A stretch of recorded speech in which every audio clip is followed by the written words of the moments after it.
अस्सलाम वालेकुम। आप देख रहे हैं प्रोग्राम जरा सोचिए J91 न्यूज़ की जानिब से।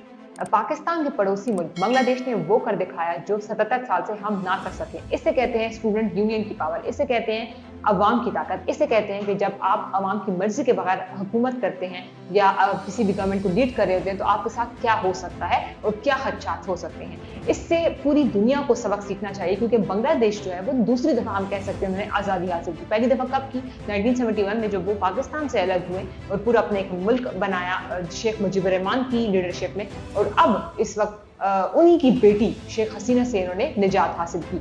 उनकी जो वजीर आजम है शेख हसीना, वो मुल्क छोड़ के चली गई। अब ये कहानी शुरू होती है 5 अगस्त से, जब लोगों ने और स्टूडेंट ने एक प्रोटेस्ट ऑर्गेनाइज कराया, जब बांग्लादेश की हाई कोर्ट ने ये अनाउंस किया कि हम कोटा सिस्टम को रिजर्व कर रहे हैं। अब कोटा सिस्टम क्या है? कोटा सिस्टम इन्होंने उन लोगों के लिए मुख्तस किया था, गवर्नमेंट की तरफ से उन लोगों के लिए मुख्तस था कि जिन्होंने 1971 की वॉर में, जब बांग्लादेश जो मुल्क बन रहा था, जिन लोगों ने कुर्बानियां दी, जिन लोगों ने जदोजहद की, उनके लिए कोटा सिस्टम मुख्तस किया गया था और इसके अकॉर्डिंग उनको जॉब्स मिलती थी, जिस पर काफी ज्यादा 90s में भी प्रोटेस्ट होते रहे, बाद में भी होते रहे, 2018 में भी प्रोटेस्ट हुए और जो कोटा सिस्टम था उसको खत्म कर लिया गया था। लेकिन 5 अगस्त 2024 को हाई कोर्ट ने दोबारा से कोटा सिस्टम को रिजर्व कर दिया, जिस पर जो पूरी स्टूडेंट यूनियंस थे, जो लोग थे, आवाम थी, वो काफी ज्यादा तैश में आ गई। उन्होंने कहा कि हम किसी भी किस्म का कोटा नहीं कबूल करते और जो गवर्नमेंट जॉब्स होंगी वो सिर्फ और सिर्फ मेरिट की बुनियाद पर मिलेंगी। स्टूडेंट जो प्रोटेस्ट कर रहे थे उसमें लोगों को मारा गया, स्टूडेंट्स पर गोलियां चलाई गई, 300 की तादाद में जो स्टूडेंट्स थे वो मारे गए थे।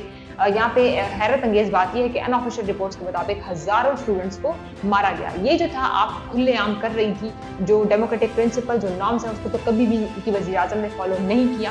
तो ये जो सब चीज़ें थी, इन सब चीज़ों ने कंट्रीब्यूट किया और इतना ज़्यादा जो मास लेवल का प्रोटेस्ट हुआ। और उस वक्त ये समझ ये रही थी कि जो लोग हैं वो सब खामोश हो जाएंगे अगर हम इस तरह गोलियां चलाएंगे प्रोटेस्ट वगैरह में। लेकिन इसका जो ये अंदाज़ा था वो गलत साबित हुआ और जब इन्होंने ये सब कुछ मार भी दिया, सब कुछ हो भी गया और सुप्रीम कोर्ट ने इवन कोटा को दोबारा से क्या कर दिया, खत्म कर दिया, सिर्फ 3% रख दिया, बाकी 97% वही रख दिया, आम मेरिट पर का फैसला हुआ। उसके बाद भी स्टूडेंट्स ने जो प्रोटेस्ट नहीं रोका, क्योंकि उन्होंने कहा कि जिन लोगों को मारा गया उसका हिसाब दिया जाए।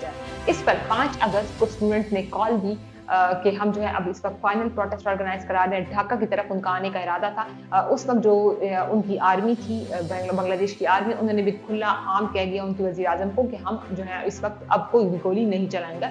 इस पर जो आर्मी चीफ थे उन्होंने कहा, जो शेख हसीना, उनको कहा कि आपके पास सिर्फ 40 से 45 मिनट का टाइम है, आप कुछ भी कर सकती हैं तो इतनी देर में कर लें, जल्दी से रिजाइन दें और कुछ करें। इसलिए उन्होंने क्या कर दिया, रिजाइन दे दिया और वो मुल्क छोड़कर चली गई। उनके जो आर्मी चीफ है उन्होंने प्रेस कॉन्फ्रेंस की, उन्होंने कहा कि जितने भी लोगों के साथ ज्यादती हुई उन सब का हम जो है हिसाब लेंगे। और दूसरी बात उन्होंने ये की कि हम जो है इंटरम गवर्नमेंट बना रहे हैं, अबूरी हुकूमत बना रहे हैं, हम पॉलिटिकल पार्टी से कंसल्ट कर रहे हैं और हम जो है अब अबूरी हुकूमत बनाएंगे। इन्होंने ये नहीं कहा कि हम मार्शल लॉ लगा रहे हैं या हम कर्फ्यू लगा रहे हैं। इवन कहा ये कि कर्फ्यू को खत्म कर दिया गया और जो इंटरनेट सर्विसेज हैं वो भी रिजर्व कर दी गई दोबारा से, क्योंकि वो जो इंटरनेट सर्विसेज थी वो बंद कर दी थी जब प्रोटेस्ट वगैरह हो रहे थे, उन्होंने वो भी खोल दी गई है इस वक्त। और इस वक्त जो वहां पे स्टूडेंट यूनियंस जो बने हुए हैं, जिन्होंने ये सब कुछ किया और जो सारे प्रोटेस्ट ऑर्गेनाइज किए, उनकी तरफ से जो रिएक्शन आया, उन्होंने कहा कि हम किसी भी मिलिट्री हुकूमत को इन सब चीजों को नहीं मानते, हमने ये सब कुछ किया, हम डेमोक्रेटिक प्रिंसिपल्स के लिए लड़ रहे थे। अगर हम शेख हसीना की बात करते हैं, इनकी रिजिग्नेशन की बात करते हैं और इनकी इतनी ज्यादा अवाम में नफरत क्यों है इस बारे में बात करते हैं,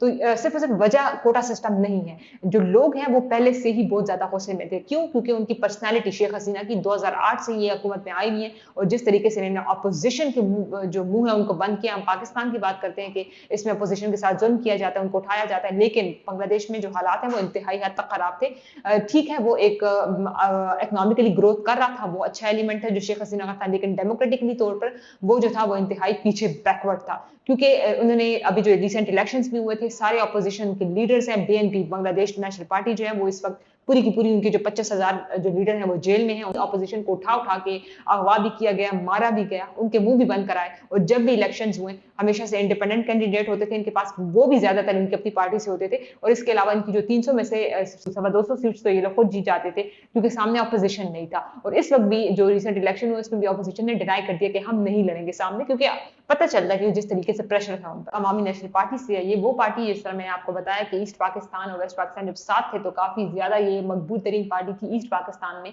और यही पार्टी थी, इनके जो लीडर थे शेख मुजीबुर रहमान, जिनकी जदोजहद से बांग्लादेश बना भी था। आज जो है अफसोस की बात यह है कि बांग्लादेश में देखा जा रहा है कि शेख मुजीबुर रहमान के जो पुतले हैं उन सबको भी जलाया जा रहा है। ये जो सब कुछ है ये शेख हसीना की वजह से है, क्योंकि अगर हम शेख मुजीबुर रहमान की बात करते हैं, और वो जब अपनी हुकूमत में आए भी थे और जब वो लोग ईस्ट पाकिस्तान और वेस्ट पाकिस्तान साथ था, और वो जब एक एक ही उनका नारा होता था कि हम लोगों की अवाम की राय जो है उसको इम्पोर्टेंस देते हैं, अवाम जो चाहती है वही होगा। अफ़सोस की बात ये है कि वो जो नॉर्म्स और जो जिन प्रिंसिपल रूल्स पे उनके फादर थे चल रहे थे और जिन्होंने डेमोक्रेटिक प्रिंसिपल्स को काफ़ी ज़्यादा इम्पोर्टेंस दी, उन्हीं के ही ये स्ट्रांगली अगेंस्ट थी। उसी तरह उसके टोटली ऑपोजिट इन्होंने काम किया, जिसकी वजह से आज जो है वो इतना ज़्यादा हमें गुस्सा पाया जाता है बांग्लादेश के अवाम ने। सिचुएशन इस हद तक आ गई है कि वो जो लोग हैं वो इस वक्त शेख मुजीबुर रहमान से भी नफरत करते हैं। शेख हसीना से तो करते ही करते हैं, ये शेख मुजीबुर रहमान से भी उनकी जो काफ़ी ज़्यादा नफरत है वो इसी वजह से ही है, क्योंकि जो कुछ उन्होंने शेख हसीना ने उनके साथ किया, बांग्लादेश के अवाम पे जो जुल्म उठाए, उनके लोगों पे जो जुल्म उठाए, उनकी अपोजिशन पार्टीज पर, उनकी फ्रीडम ऑफ स्पीच पे जो इन्होंने सारी पाबंदियां लगाई, ये सब उसके नताइज है। लेकिन इन सब वाकयात से, इन सब सिचुएशन से हमें सिर्फ और सिर्फ एक चीज़ जो है वो सबक सीखनी चाहिए, और ये सबक है हम सब के लिए कि जब आवाम इकट्ठी हो जाती है, जब आप सब इकट्ठे हो जाते हो, यूनाइटेड हो जाते हो, किसी एक चीज़ पर डट जाते हो, जब आप कोई अपनी डिमांड्स को मनवाना चाहते हो तो आप कर सकते हो। लेकिन ये डिपेंड करता है कि आप कितने ज़्यादा यूनाइट हो, ये डिपेंड करता है कि आप में कितना ज़्यादा एतिहाद है। वरना ये सब कुछ ना हो, हाथ पे हाथ रख के बैठ कर ही आपको रेवोल्यूशन नहीं मिल सकता। हम बहुत बात करते हैं रेवोल्यूशन रेवोल्यूशन की, लेकिन हम अभी एक बंदा जो है बाहर आ जाए तो हम किसी का भी साथ नहीं देते। ये सब चीजें जो है वो बांग्लादेश की यूथ ने, जेनजी ने कर दिखाया, और ये सब जो चीजें हैं वो हमें सीखनी चाहिए, हमारी यूथ को सीखनी चाहिए।